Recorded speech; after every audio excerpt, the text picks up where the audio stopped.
wabarakatuh. Selamat malam untuk para penonton setia Future Politician Discussion. Ya, sama seperti malam-malam sebelumnya, kali ini kita kembali membahas isu-isu terbaru dari berbagai wilayah. Ya, benar sekali, pada malam ini kita akan membahas 4 isu yang sedang hangat-hangatnya di tengah masyarakat. Dan tentu saja malam ini kita telah mengundang narasumber pilihan.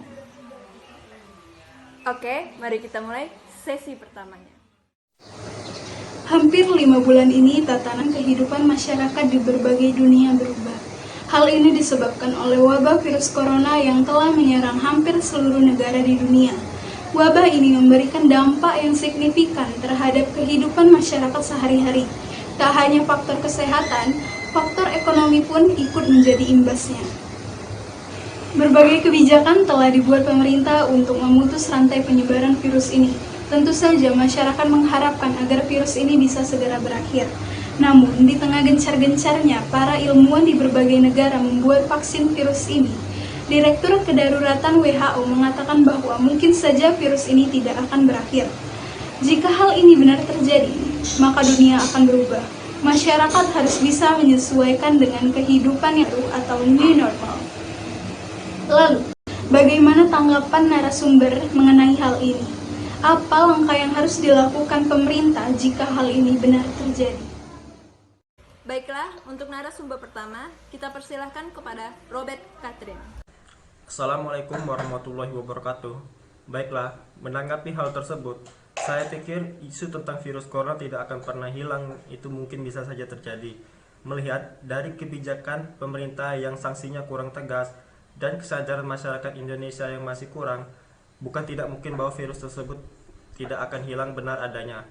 Tetapi, saya pikir virus corona di Indonesia ini mungkin bisa hilang, setidaknya menghentikan penyebarannya secara cepat. Seperti kata seorang pakar matematika Fakultas MIPA UNS Solo, Profesor Dr. Sutanto Sastreja, DEA, wabah virus corona atau COVID-19 ini diprediksi di Indonesia bisa hilang pada tanggal 10 Juni 2020, asalkan pemerintah mau melakukan lockdown total.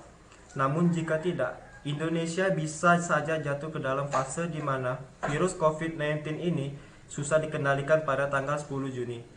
Dari mana kita tahu sekarang, pemerintah Indonesia masih gamang dalam untuk mengambil kebijakan melakukan lockdown total. Mungkin saja mereka masih takut akan perekonomian di Indonesia ini tidak akan stabil. Tetapi, mana yang lebih penting, perekonomian atau kesehatan masyarakatnya? Terima kasih Robert Catherine atas pendapatnya. Selanjutnya kita persilakan kepada Mitra Lula. Oke, mengenai isu bahwa virus corona tidak akan hilang, saya kira siapapun tidak dapat memprediksikan kapan penyakit ini akan hilang, bahwa penting untuk kita memiliki pola pikir untuk keluar dari pandemi ini. Mengenai kebijakan isolasi wilayah atau lockdown tidak selalu efektif, namun dengan cara bagaimana lagi kita akan memutus mata rantai penyebaran virus corona ini, kalau bukan menerapkan kesadaran terhadap diri sendiri. Baiklah, kalau saja vaksin sudah ditemukan, tetap saja masyarakat di seluruh negara perlu bersiap untuk terus menjalankan upaya-upaya pencegahan sebagai gaya hidup normal yang baru, menjaga jarak, memakai masker, dan rajin mencuci tangan, memungkinkan harus terus dilakukan oleh semua orang dalam waktu yang lama. Kita harus turut membantu menghentikan penyebaran virus corona kalau ingin kembali ke kehidupan normal seperti sebelumnya. Terima kasih kepada Mitalia. Selanjutnya, narasumber ketiga kita persilahkan kepada Yansah Saputra. Assalamualaikum warahmatullahi wabarakatuh. Menanggapi hal tersebut, dengan beredarnya isu tentang virus corona tidak bisa hilang, hal ini kemungkinan bisa saja terjadi, di mana kita ketahui di Indonesia saja semakin hari semakin bertambahnya virus corona ini.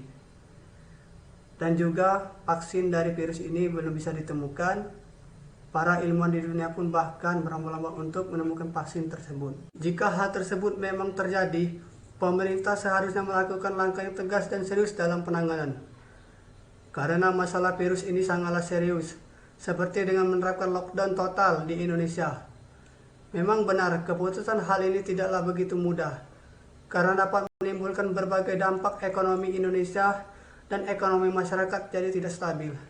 Namun, dengan melakukan hal ini, setidaknya bisa menekan korban yang terpapar COVID-19 ini.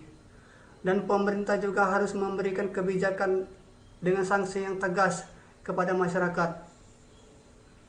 Karena jika lockdown dilakukan tetapi kesadaran masyarakat kurang, hal itu akan sia-sia saja. Melihat dari negara tetangga kita yaitu Vietnam, yaitu negara yang berbatasan dengan wilayah kemunculan COVID-19 pertama kali, mereka mampu meredam kasusnya virus corona ini dan tidak ada kasus meninggal dunia di negara tersebut. Dari hal ini, pemerintah Vietnam sukses dalam melakukan kebijakan COVID-19 ini. Ya, baiklah, terima kasih Yansa Saputra. Kita beralih ke Rizka Liani Putri. Assalamualaikum warahmatullahi wabarakatuh. Di sini saya akan menanggapi tentang virus corona yang tidak akan hilang. Pekan lalu Presiden Jokowi telah mengatakan dan meminta masyarakat untuk hidup berdamai dengan COVID-19. Hingga akhirnya telah ditemukan vaksinnya. Artinya masyarakat harus hidup berdamai dengan COVID-19. Nah, sampai ditemukannya vaksin yang efektif, kita harus hidup berdamai dengan COVID-19 untuk beberapa waktu ke depan dengan kehidupan baru atau new normal life. COVID-19 akan menjadi salah satu hal yang membuat perubahan dalam masyarakat kita. Akan tetapi ada penyesuaian. Nah, bersikap menghadapi perubahan pasca pandemi juga disampaikan sejumlah ahli di dunia. Pakar perjalanan dan pakar kesehatan menyebutkan akan ada perubahan masyarakat dalam kehidupan sehari-hari. Cara mereka bersosialisasi, menggunakan masker saat berpergian, dan menghindari kerumunan. Perilaku baru itu diantaranya menyediakan banyak tempat cuci tangan di tempat umum, tetap menghindari kerumunan, dan menggunakan masker saat beraktivitas. Pokoknya, supaya jangan terjadi lonjakan kasus lagi, kita harapkan tak terjadi gelombang kedua, ketiga, keempat, supaya tak muncul klaster-klaster baru. Izin menyanggah pernyataan dari saudara Rizka. Maksudnya, untuk hidup berdamai dengan virus corona itu maksud spesifiknya seperti apa? Apakah hidup semula normal kembali atau seperti apa? Oke, baiklah, seperti yang kita ketahui, corona sudah masuk ke 5 bulan di Indonesia, dan semakin hari semakin bertambah jumlah kematian, jumlah positif COVID-19 ini. Kehidupan normal seperti dulu mungkin tidak, tetapi kehidupan normal dengan menjaga kesehatan yang seperti saya ucapkan tadi, seperti menjaga kesehatan dan menggunakan masker sesaat berpergian dan menghindari kerumunan.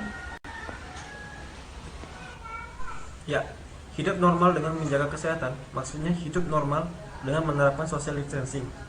Kalau keluar rumah memakai masker dan menjaga jarak dan tidak melakukan kontak fisik secara langsung, bukankah seperti itu? Ya, kemungkinan seperti itu karena masyarakat nggak harus di rumah terus, terkadang harus keluar rumah untuk berbelanja kebutuhan rumah tangga, dan ada beberapa juga yang harus kerja gitu. Karena wabah ini tidak tahu kapan hilang dan bisa jadi nggak bisa hilang. Oke, saya rasa cukup. Kita beralih kepada narasumber berikutnya, yaitu Yusuf Igo Prasetyo. Assalamualaikum warahmatullahi wabarakatuh. Sebelumnya saya ucapkan terima kasih kepada moderator atas waktunya yang diberikan kepada saya. Baiklah, saya langsung saja menanggapi pernyataan di atas. Memang benar virus corona ini telah banyak merugikan negara di seluruh dunia, terutama di bidang kesehatan dan perekonomian. Tidak terkecuali negara kita, negara Indonesia. Harusnya pemerintah dan masyarakat harus berperan aktif dan bekerja sama dalam memutus mata rantai penyebaran virus ini. Jika tidak ingin terjadinya korban jiwa dan kerugian yang lebih dari ini, pemerintah harus berani melakukan langkah yang besar untuk melakukan lockdown total dalam beberapa waktu dengan perencanaan yang matang. Ini semua demi kepentingan bersama. Memang kebijakan lockdown total tidak langsung membuat penyebaran virus ini langsung terhenti, tetapi ini telah terbukti menekan laju penyebaran virus ini dan menekan angka kematian yang disebabkan oleh virus ini, seperti yang diterapkan oleh negara-negara lain, yaitu Jerman, Selandia Baru, Denmark, dan negara yang lainnya. Kita harus mengambil langkah yang besar jika tidak ingin mengalami kerugian dan korban jiwa lebih dari ini. Sekian dari saya ucapkan terima kasih. Wassalamualaikum warahmatullahi wabarakatuh. Terima kasih Yusuf Igo Prasetyo atas pendapatnya. Baiklah, narasumber terakhir di sesi ini Sandia Anggita Dewi. Assalamualaikum. Nah, jadi saya di sini akan menanggapi tentang isu virus corona yang tidak akan hilang. Nah, seperti yang diketahui, virus COVID-19 atau corona ini merupakan salah satu jenis virus influenza yang tergolong sangat-sangat baru. Nah, sehingga sampai saat ini pun vaksinnya belum ditemukan. Nah, meski berbagai negara udah nyoba berlomba-lomba buat nyiptain vaksin COVID-19 ini. Nah, tapi untuk menemukan atau berhasil membuat vaksin secara teruji itu membutuhkan waktu 2 hingga 5 tahun dan minimalnya 9 hingga 18 bulan. Nah, isu sendiri tidak akan naik ke publik, tidak akan muncul semerta-merta kalau tidak ada sebab dan penyebab. Nah, isu virus corona tidak akan hilang ini ya tidak luput dari keadaan atau fenomena yang terjadi di Indonesia saat ini. Seperti yang pertama, vaksin memang belum ditemukan. Dan yang kedua, si COVID-19 ini sangat mudah menular, sangat-sangat mudah, yaitu hanya dengan kita berkontak fisik dengan seseorang yang terinfeksi, maka kemungkinan besar kita juga akan terinfeksi virus corona. Terus yang ketiga, peraturan atau kebijakan dari pemerintah yang menurut saya pribadi belum tegas dan masih kayak yang membuat bingung. Dan yang keempat, memang kepekaan serta rasa empati dari masyarakat belum sepenuhnya muncul.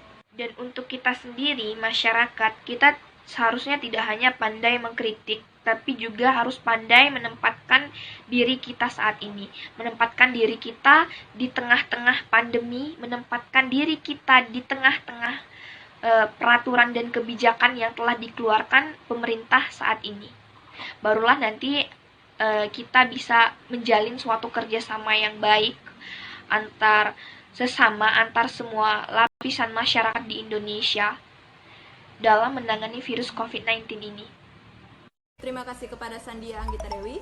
Oke, saya rasa cukup untuk sesi pertama. Ya, dan selanjutnya kita buka sesi kedua. Menghadapi pandemi COVID-19 sebenarnya pemerintah telah memberikan bantuan yang sangat banyak kepada masyarakat, khususnya pada tanggal 9 April yang lalu. Di Istana Merdeka, Presiden Joko Widodo menyampaikan bahwa pemerintah akan memberikan perhatian yang khusus kepada masyarakat dan memprioritaskan untuk menjaga kebutuhan pokok masyarakat. Setelah sebelumnya memberikan bantuan berupa program Keluarga Harapan, Kartu Prakerja, Kartu Sembako, lalu juga ada pembebasan serta diskon daya tarif listrik. Pemerintahan pun juga memberikan bantuan sosial kepada masyarakat yang membutuhkan. Tentunya kebijakan ini sangat membantu masyarakat yang ekonominya sedang turun. Lalu Menteri Sosial Juliari Batubara mengatakan pemberian sembako ini akan berlangsung selama 3 bulan lamanya. Akan tetapi pada kenyataannya beberapa kasus mengungkapkan bahwa bansos ini salah sasaran. Masyarakat yang tidak mampu malah tidak mendapatkannya. Ada di suatu daerah, Kades serta PNS yang mendapatkan uang sebanyak Rp600.000. Mengapa hal ini bisa terjadi dan bagaimana para narasumber menyikapi? Baiklah, kita mulai narasumber pertama di sesi ini. Kami persilakan Siti Nabila Humaira. Baiklah, terima kasih atas kesempatan yang telah diberikan. Menanggapi hal itu, implementasi penyaluran bansos yang tumpang tindih atau tidak terarah di sebagian daerah, bahkan ada juga yang korupsi, mengakibatkan pemerintah perlu menjamin kebutuhan dan perlindungan sosial terhadap orang-orang yang terkena PHK akibat pandemi COVID-19 ini.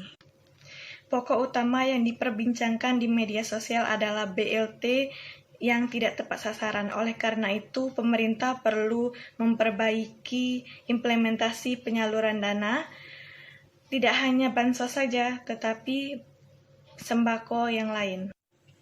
penyaluran bantuan dengan tepat sasaran dapat menjadi kunci untuk kelompok yang terdampak pandemi agar bisa benar-benar mendapatkan bantuan. Ketika pemerintah mampu menerapkan kebijakan dengan tepat sasaran, maka persepsi publik akan kembali menjadi positif kepada kebijakan pemerintah. Dan bagi yang kepala keluarganya sudah meninggal, bansos ini masih perlu diberikan karena keluarga yang ditinggalkan masih perlu untuk makan dan menjalani kehidupan. Saya berharap kisruh bansos ini segera hilang dan menuntaskan permasalahan yang ada di negara ini. Jika benar, jika ada yang korupsi, tolong KPK agar bisa menangkapnya segera. Dan hak yang perlu menerima bansos bisa terpenuhi. Terima kasih kepada Siti Nabila Humaira. Selanjutnya kita persilahkan kepada Renaldi Jepriansa.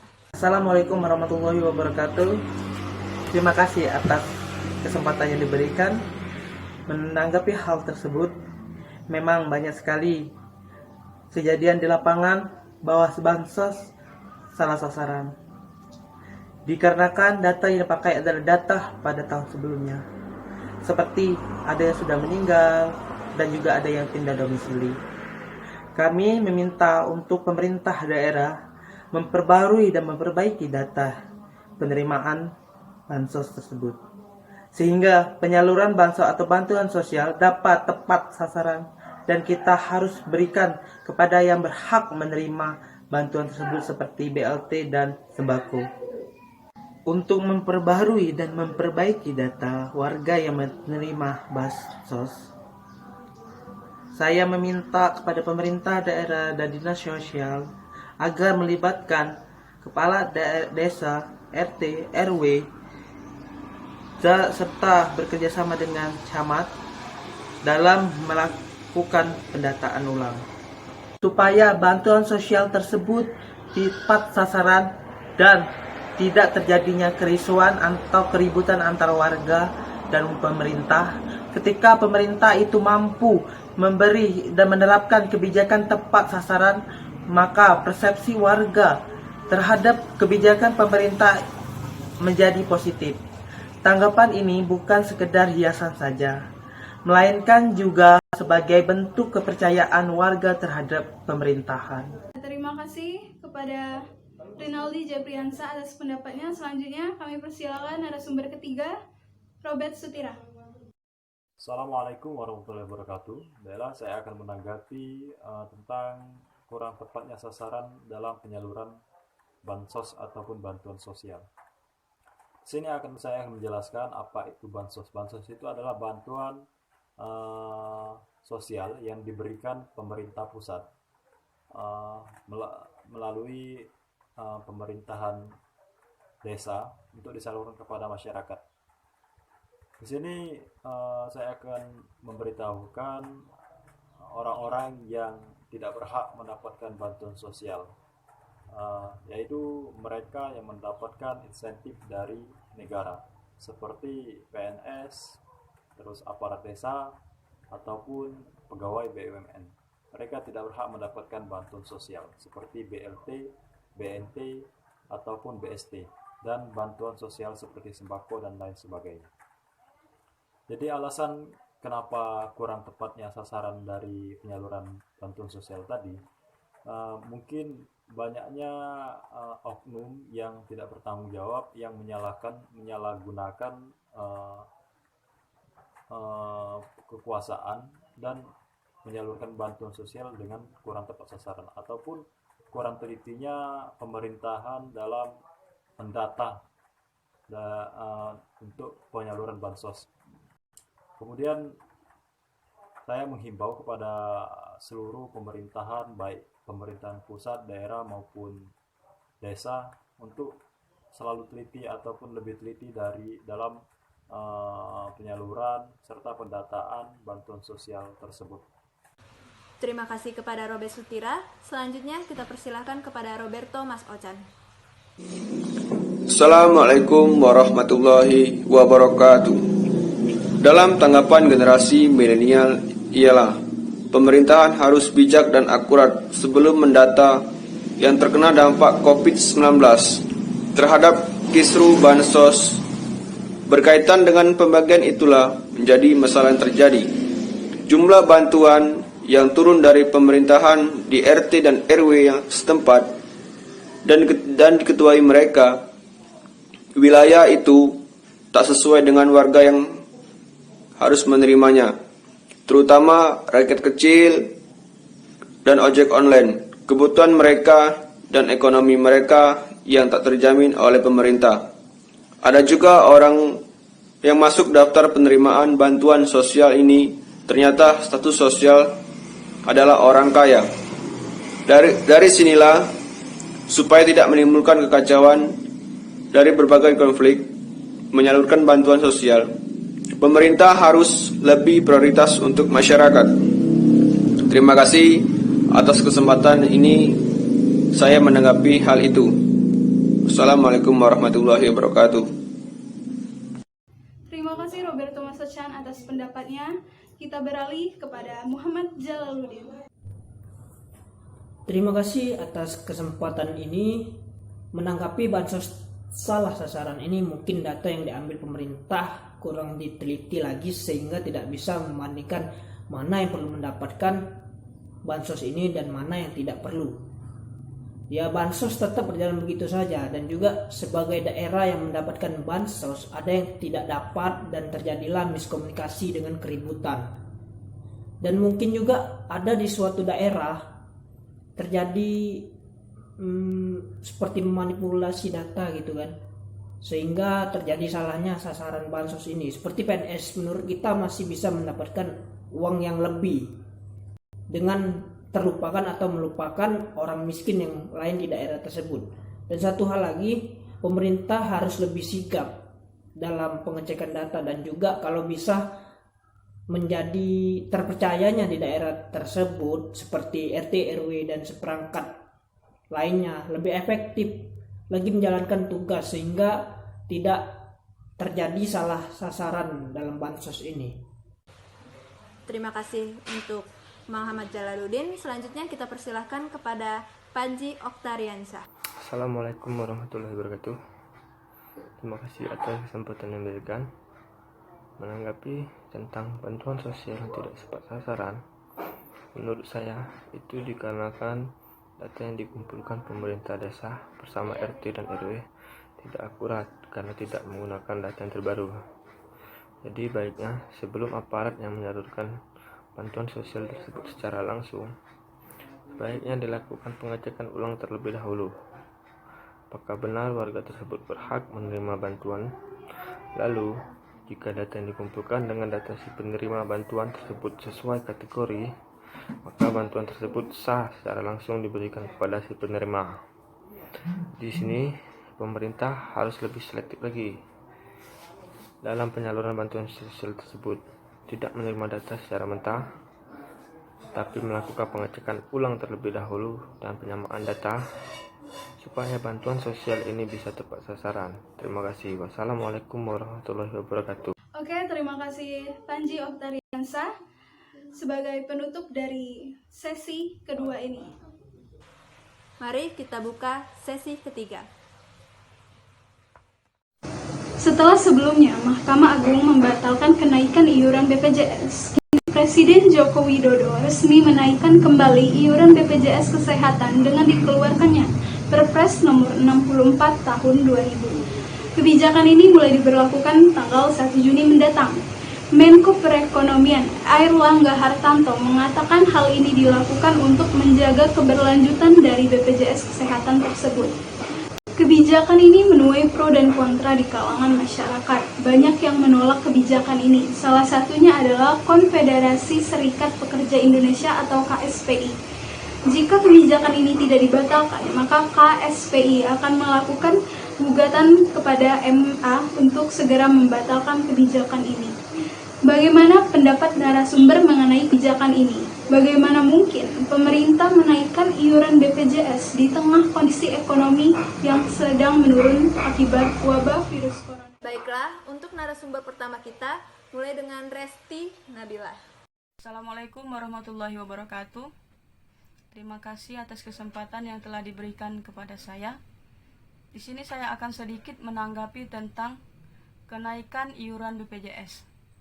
Peraturan Presiden Nomor 64 Tahun 2020, di mana Direktur Utama BPJS Kesehatan, Fahmi Idris, menjelaskan bahwa jaminan kesehatan merupakan upaya pemerintah untuk melakukan perbaikan menyeluruh terhadap BPJS Kesehatan. Menurut saya, kebijakan ini tepat jika menggarap pada pelayanan kesehatan dan fasilitas rumah sakit, di mana pada masa pandemi ini, masyarakat yang terdampak atau positif corona sangat membutuhkan pelayanan dan fasilitas yang sangat lengkap.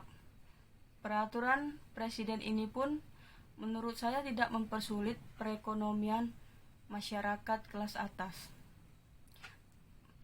di mana peraturan Presiden tentang kenaikan iuran BPJS ini diberlakukan untuk kelas 1 dan kelas 2 agar dapat membantu masyarakat kelas bawah. Dan jika perekonomian masyarakat kelas 1 dan kelas 2 pun mengalami kesulitan, maka masih bisa turun ke kelas 3 atau kelas mandiri. Sekian tanggapan dari saya. Wassalamualaikum warahmatullahi wabarakatuh. Terima kasih Resti Nabila atas pendapat yang telah diberikan. Selanjutnya kita beralih ke Tia Sutra. Baiklah, terima kasih atas kesempatan dan waktunya. Menanggapi persoalan tentang kenaikan iuran BPJS, perlu kita ketahui bahwa berbagai kalangan masyarakat menyayangkan kebijakan pemerintah tentang kenaikan iuran tersebut. Di satu sisi, masyarakat sedang berjuang melawan wabah virus corona. Di sisi lain, karena pandemi ini, masyarakat mengalami kesulitan ekonomi. Sejumlah kebijakan terkait penanganan virus corona bahkan membuat sebagian masyarakat harus kehilangan pekerjaan dan mata pencariannya. Sejumlah upaya pemerintah guna membantu masyarakat sejauh ini masih jauh dari harapan. Bantuan sosial hingga kartu prakerja menyisakan persoalan. Insentif ekonomi yang dijanjikan pemerintah juga belum mampu mendorong roda ekonomi kembali berjalan seperti sebelum wabah datang. Belasan bahkan puluhan ribu pekerja dirumahkan atau mengalami pemutusan hubungan kerja. Sementara sebagian yang lain harus rela dipotong upahnya atau cuti di luar tanggungan. Pemerintah dinilai tidak memiliki empati kepada masyarakat yang sedang mengalami pandemi dan kesulitan ekonomi. Aturan ini dinilai akan memberatkan masyarakat. Alih-alih menyelamatkan BPJS Kesehatan, kebijakan tersebut justru bisa membuat BPJS Kesehatan makin terpuruk. Dengan ekonomi yang makin sulit, banyak masyarakat dikhawatirkan tidak mampu membayar iuran. Pada akhirnya, hal ini akan berdampak pada terhambatnya akses layanan kesehatan. Terima kasih untuk Tia Sutra. Selanjutnya, kita persilahkan kepada Pritama Primadani. Assalamualaikum warahmatullahi wabarakatuh. Terima kasih telah mengizinkan saya untuk menanggapi suatu tentang kebijakan kenaikan BPJS dari pemerintah. Oke, menurut saya sangatlah kurang tepat untuk saat ini, dikarenakan kita saat ini telah terjadi penyebaran virus corona yang berdampaknya faktor ekonomi dan sebagainya lainnya.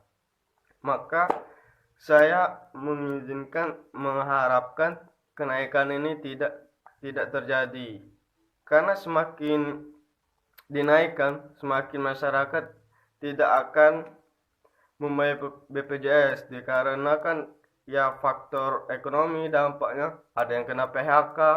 Itu kalau kita lihat gimana mereka membayarnya, sedangkan mereka lagi kena PHK. Menurut saya pemerintah jangan dulu untuk menaikkan BPJS untuk saat ini.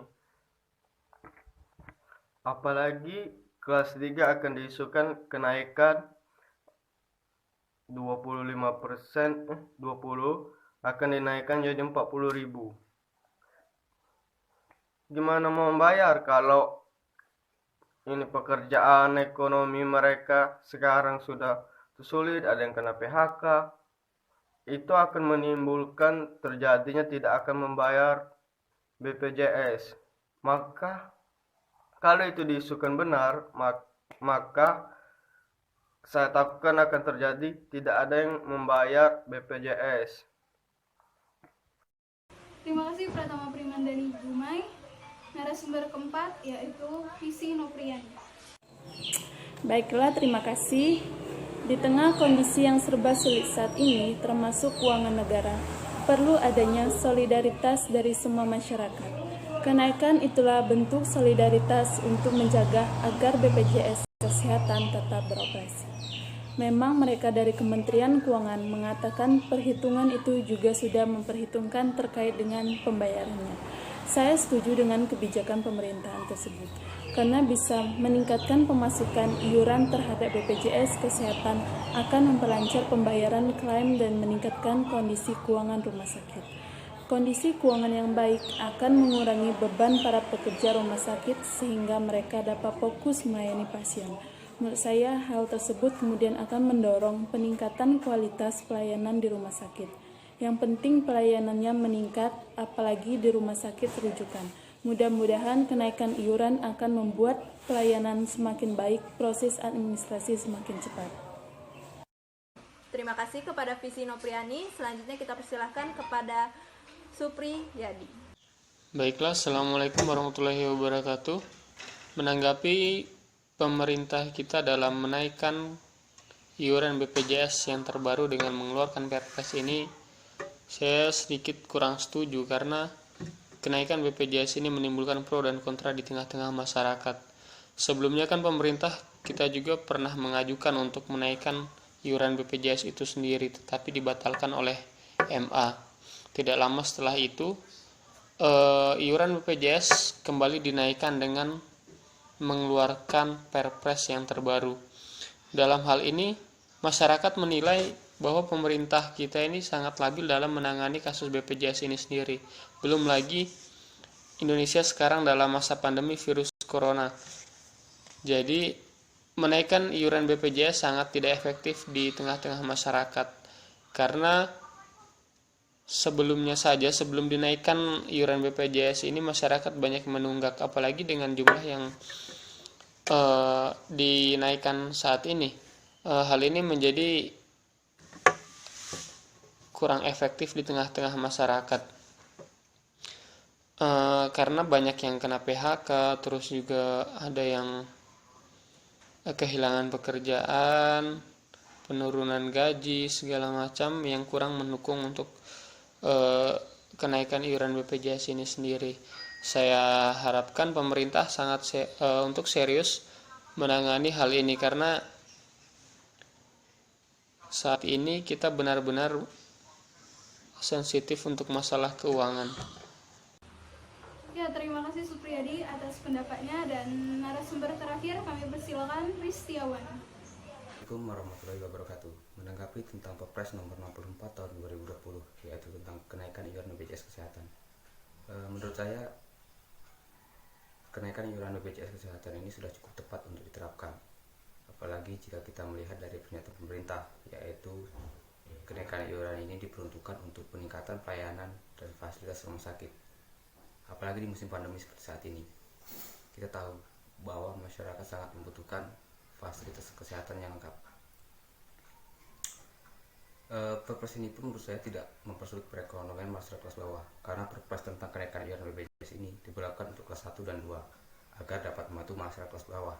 Dan jika perekonomian masyarakat kelas 1 dan kelas 2 mengalami perekonomian sulit, masih bisa turun ke kelas 3 atau kelas mandiri. Jika kita melihat dari sisi keuangan, saat ini yang terjadi di BPJS Kesehatan yang sedang mengalami defisit keuangan yang sangat besar. Jelas tentunya, jika permasalahan ini tidak segera ditangani, akan mempersulit untuk kedepannya nanti. Dan mungkin yang perlu diperhatikan oleh pemerintah, yaitu tentang memperkuat sistem pengawasan keuangan. Kenapa saya bilang sistem pengawasan keuangan? Karena jika sistem pengawasan keuangan di sini lemah, yang ditekan akan seperti yang terjadi di asuransi Jiwasraya. Jadi pada intinya kenaikan iuran harus sesuai dengan fasilitas yang diberikan dan juga harus memberi rasa kepercayaan kepada masyarakat yang ikut serta dalam BPJS ini. Oke, cukup untuk diskusi sesi ketiga. Mari kita buka sesi terakhir pada malam ini, sesi keempat.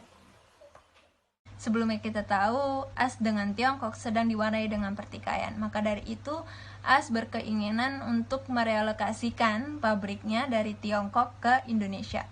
Lahan seluas 4.000 hektar dipersiapkan di Brebes, Jawa Tengah. Lahan itu digunakan untuk kawasan ekonomi khusus prioritas industri farmasi. Isu ini bermula dari Menko Marves yaitu Luhut Binsar yang mengungkapkan percakapan antara Presiden Joko Widodo dengan Presiden Trump. Hal ini pun dinilai sebagai imbas dari hubungan AS dan Tiongkok. Selain dari Amerika, Jepang pun akan merelokasikan pabriknya dari Tiongkok ke negara-negara lainnya. Dan Indonesia dianggap sebagai salah satu negara yang berpotensi menerima perpindahan tersebut. Lalu, bagaimana tanggapan narasumber terhadap hal ini dan apa upaya yang harus dipersiapkan untuk mengait relokasi pabrik tersebut? Baiklah, di sesi terakhir ini kita persilakan narasumber pertama yaitu M. Lutfi Kurniawan. Assalamualaikum warahmatullahi wabarakatuh. Terima kasih atas waktu yang telah diberikan. Menanggapi hal bahwasanya relokasi pabrik-pabrik Amerika Serikat yang berada di Tiongkok menuju negara-negara di Asia Tenggara, salah satunya Indonesia, saya sebenarnya sangat mendukung sekali upaya pemerintah Indonesia untuk merealisasikan hal tersebut. Alasannya, selain untuk menumbuhkan ekonomi yang ada di Indonesia dan juga untuk menciptakan lapangan pekerjaan di Indonesia, realokasi pabrik-pabrik tersebut bakal menumbuhkan membangun infrastruktur yang ada di wilayah-wilayah tersebut, juga untuk menempatkan nama Indonesia dalam kancah perdagangan internasional. Akan tetapi di sini peran pemerintahlah yang menjadi titik penting untuk membuat masyarakat Indonesia bisa bekerja di pabrik yang akan direlokasi tersebut. Namun pendapat saya dari sisi kesehatan, jikalau isu ini akan dilaksanakan pada masa pandemi seperti sekarang ini, itu akan menjadi titik fokus pemerintah untuk mendatangkan investor asing ke Indonesia tersebut.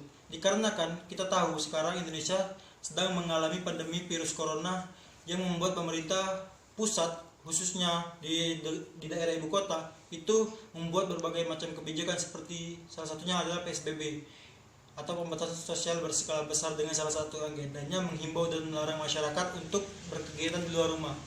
Nah, poin inilah yang bakal menjadi buah si malakama bagi pemerintah untuk mendatangkan investor asing ke negara Indonesia ini. Dan jikalau memang benar investor asing bakal masuk ke Indonesia, bukan tidak mungkin pergesekan bakal terjadi dalam tubuh masyarakat Indonesia. Dikarenakan pemerintahlah yang melanggar aturan PSBB tersebut dengan mendatangkan investor asing ke Indonesia. Dan jikalau ditanya upaya apa yang harus dipersiapkan untuk isu ini, saya akan sangat menjawab dengan tegas, adalah tugas dari pemerintah untuk memastikan setiap warga negara Indonesia memiliki hak yang sama untuk bekerja di pabrik yang akan direlokasi tersebut. Dengan berbagai upaya, salah satunya adalah pengembangan dan peningkatan soft skill dari masyarakat Indonesia dengan membuat berbagai macam pelatihan di bidang-bidang tertentu. Dan tak lupa mengupayakan kesejahteraan masyarakat yang ada di sekitar pembangunan pabrik tersebut. Seperti kita tahu, PT Freeport yang ada di Papua itu memang menjadi salah satu PT terbesar di dunia. Akan tetapi dampak bagi masyarakat Indonesia itu kurang merasakan pembangunan pabrik tersebut. Terima kasih, itulah tanggapan dari saya mengenai isu tersebut. Assalamualaikum warahmatullahi wabarakatuh. Terima kasih kepada M. Lutfi Kurniawan. Selanjutnya kita persilahkan kepada Rian Kurniawan. Ya, terima kasih Rian. Assalamualaikum warahmatullahi wabarakatuh. Menanggapi dari hal tersebut, dampak dari direlokasinya pabrik dari Tiongkok ke negara Asia seperti Indonesia, yaitu dari kajian Kementerian Perdagangan, memanasnya hubungan dagang antara Amerika Serikat dan Tiongkok berpotensi menyebabkan ekspor Amerika Serikat ke Tiongkok turun 7,9 miliar US dollar. Sebaliknya, nilai ekspor Tiongkok ke Amerika Serikat diperkirakan menyusut sebesar 5,3 miliar US dollar. Dengan berkurangnya potensi perdagangan kedua negara, Indonesia memiliki kesempatan untuk masuk ke pasar masing-masing negara. Untuk pasar Tiongkok, Indonesia bisa masuk mengambil alih peran Amerika Serikat melalui ekspor komoditas buah-buahan, benda dari besi baja, dan aluminium. Dengan kondisi ini, selain keuntungan ekonomi, infrastruktur yang ada di Indonesia akan berkembang pesat karena relokasi pabrik ini. Ada peningkatan infrastruktur dan perkembangan industri yang signifikan di Indonesia untuk memenuhi arus investasi asing. Beberapa di antaranya adalah konstruksi dan perluasan bandara udara, kontraksi intra-kota, dan konstruksi pelabuhan internasional. Terima kasih. Terima kasih Rian Kurniawan. Narasumber ketiga, kami persilakan kepada Noni. Assalamualaikum warahmatullahi wabarakatuh. Terima kasih atas kesempatan yang diberikan kepada saya untuk menanggapi hal tersebut. Rencana Amerika Serikat bakal direlokasi pabriknya ke Indonesia. Dari bocoran perbincangan Presiden Jokowi dan Donald Trump masih belum mereda. Kini ada lagi negara maju yang diam-diam melirik Republik Indonesia buat relokasi pabrik. Negara tersebut adalah Jepang yang disebut-sebut tengah siapkan dana senilai 23,5 miliar untuk merelokasi pabrik-pabrik mereka ke Asia Tenggara. Pabrik yang akan direlokasi diantaranya bergerak di sektor otomotif dan manufaktur. Relokasi ini juga dipicu masalah pasokan komponen yang biasanya dari Cina. Belakangan tertangguh akibat wabah corona. Dalam rangka membantu menghidupkan kembali industri otomotif yang terdampak pandemi COVID-19. Saya berharap agar sebagian perusahaan yang relokasi jatuh ke Indonesia karena saingan kita adalah Vietnam dan Thailand. Jepang juga telah mengalokasikan 2 miliar dari paket stimulus ekonomi untuk membantu perusahaan yang mengalihkan produksinya dari Cina untuk kembali ke Jepang.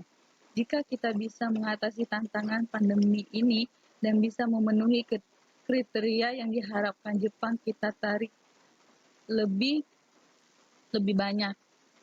Jepang ini investasinya besar sekali dan Indonesia potensinya sangat besar dibandingkan Vietnam dan Thailand. Cukup sekian dan terima kasih. Wassalamualaikum warahmatullahi wabarakatuh. Terima kasih kepada Noni. Selanjutnya kita persilahkan kepada Yunani selaku narasumber terakhir malam ini. Terima kasih atas kesempatan yang diberikan dalam menanggapi tentang isu relokasi pabrik Amerika Serikat ke Indonesia. Pemerintahan ingin relokasi industri Amerika Serikat dari Cina ke Indonesia dititik beratkan pada pabrik-pabrik farmasi. Potensi terjadi relokasi industri Amerika Serikat dari Cina ke Indonesia jelas menguntungkan secara ekonomi. Apalagi jika nantinya pemerintah mengutamakan pembukaan pintu relokasi untuk industri-industri farmasi asal negara paman Sam. Relokasi industri asal Amerika Serikat ke Indonesia berpotensi menghadirkan lapangan kerja yang signifikan. Otomatis, jika terwujud rencana ini, bisa berdampak pada pengurangan jumlah pengangguran. Pemindahan pabrik dari Cina juga bisa membuat posisi tawar Indonesia meningkat dalam rantai pasok global sejumlah industri, terutama farmasi yang diklaim akan menjadi prioritas relokasi. Meski begitu, Perpindahan industri asal Amerika Serikat ke Indonesia tak serta-merta menyelesaikan semua masalah, termasuk ketersediaan bahan baku untuk mendukung operasional pabrik-pabrik terkait. Persoalan pasokan bahan baku industri farmasi akan sangat tergantung pada fokus relokasi yang akan terjadi. Jika relokasi fokus ke hulu, maka kehadiran industri baru nanti bisa menyelesaikan masalah ketersediaan bahan baku secara bertahap. Akan tetapi, apabila relokasi menyasar pabrik-pabrik hilir, maka masalah ketergantungan bahan baku farmasi masih akan berlanjut. Sebabnya, bisa saja investor dari Amerika Serikat terikat merelokasikan karena beragam insentif yang ditawarkan oleh Provinsi Jawa Tengah, seperti misalnya upah buruh yang relatif lebih rendah. Sekian dan terima kasih.